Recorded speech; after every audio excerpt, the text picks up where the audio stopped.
Assalamualaikum warahmatullahi wabarakatuh. Perkenalkan, nama saya Burhan Ali dengan NIM 2108119. Di sini saya akan menjelaskan tentang materi selanjutnya, yaitu bab 3 tentang latihan keterampilan psikologis. Nah, langsung saja ke materinya, yaitu yang pertama ada metode dan keterampilan psikologis.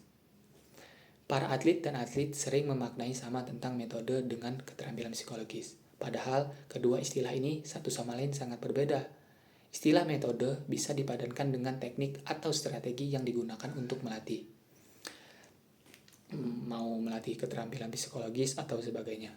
Sedangkan keterampilan psikologis berkenaan dengan karakteristik bawaan sekaligus dapat dikembangkan yang memungkinkan atlet akan berhasil mencapai prestasi olahraga. Contohnya antara lain adalah motivasi, kepercayaan diri, kecemasan, agresivitas, dan lain-lain. Demikian juga dengan metode penetapan tujuan dan latihan relaksasi. Selain dapat digunakan untuk meningkatkan penampilan olahraga, dapat juga digunakan untuk meningkatkan keterampilan psikologis. Seperti itu. Nah ya, selanjutnya ada materi tentang psychological skill training dan mental skill training. Nah, apa itu MST? Adalah menekankan pada upaya untuk meningkatkan aspek psikologis dari rancangan gerakan fisik. MST dirancang agar atlet berlatih lebih banyak tentang kehidupan mentalnya, yang memungkinkan meningkatkan kendali atlet dalam mengkoordinasikan gerakan secara efektif melalui berbagai kendali penampilan psikologis. Sedangkan PST dikembangkan sebagai sebuah fondasi ilmiah untuk mengembangkan keterampilan-keterampilan psikologis. PST sebagai sebuah program latihan yang akan membantu atlet dan pelatih untuk mengembangkan keterampilan-keterampilan psikologis yang sangat berguna untuk meningkatkan penampilan puncak, meningkatkan kepuasan, mengeksplorasi, dan mengembangkan kekuatan pikiran. Begitu pula juga meningkatkan konsistensi serta mengaktualisasikan potensi yang masih terpendam pada atlet.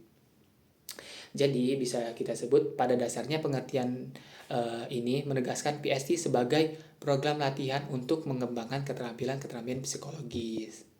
Nah,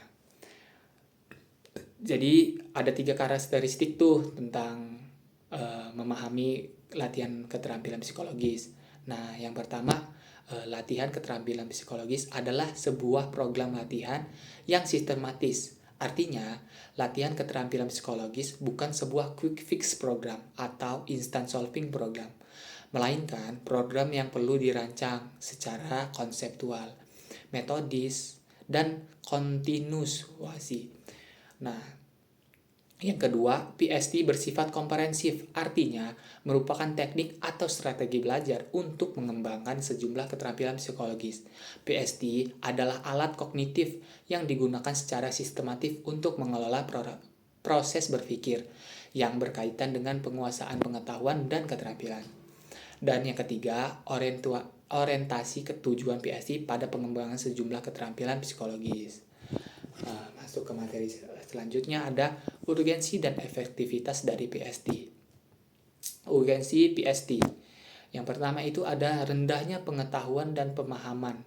Dalam kaitan ini, ada 2 cara yang bisa digunakan agar PST lebih dikenal oleh para pelatih dan juga atlet. Yang pertama ada mengembangkan lebih banyak sumber-sumber latihan, terutama latihan keterampilan psikologis. Nah, melalui media audiovisual. Dan yang kedua, mengikut sertakan pelatih-pelatih dalam program-program pendidikan dan pelatihan keterampilan psikologis. Nah, yang kedua ada kesalahpahaman tentang keterampilan psikologis. Anggapan terhadap keterampilan psikologis sebagai keterampilan bawaan dan tidak dapat diajarkan atau dilatihkan merupakan salah satu kendala dari penerapan PST.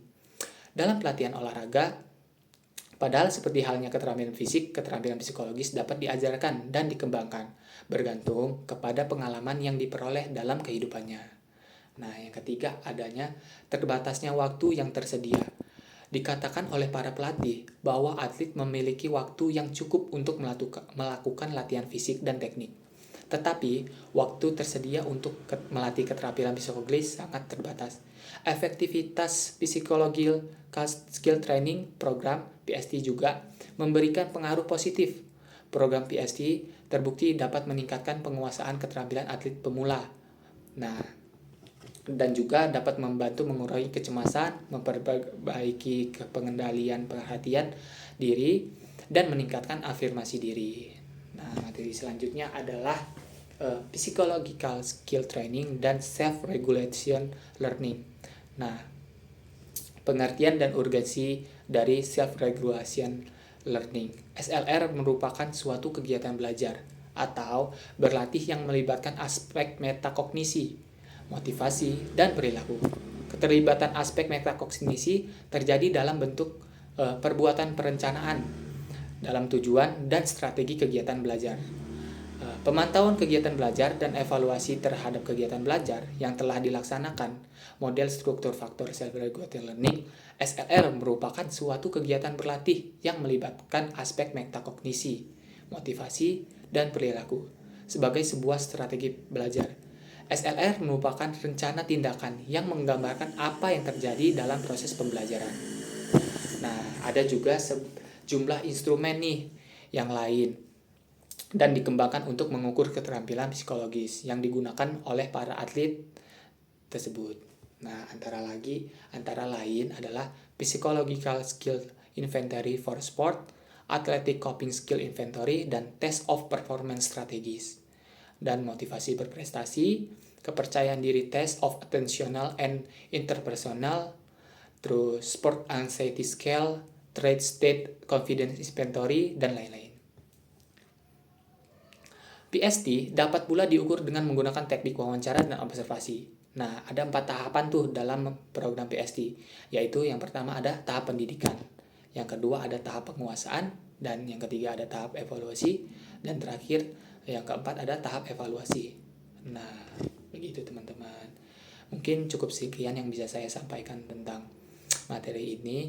Jadi, mohon maaf bila ada salah kata. Wassalamualaikum warahmatullahi wabarakatuh. Terima kasih.